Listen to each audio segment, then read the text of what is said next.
Psoriasis is a very common complaint we see in our outpatient.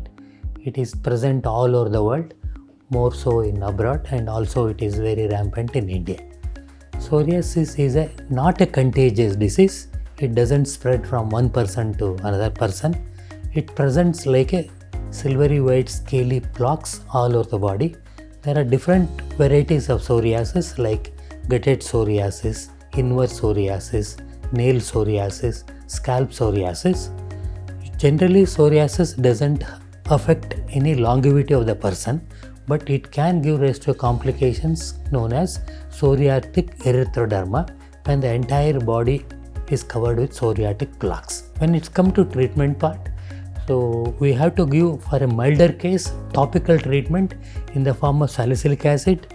Though it is a myth that steroid should not be used, but steroid is mainstay in the treatment of psoriasis, that is topical, not the oral steroid. We can also give retinoic acid, we can also give coal tar preparations. These are all topical combinations. All these treatments are only control. They are not going to cure the disease. So people should not feel any psychosomatic tension on that, because modern treatment, modernization, good treatment has come, good control is there. We can prevent complication of psoriasis, complication of treatment, and they can lead a good quality life.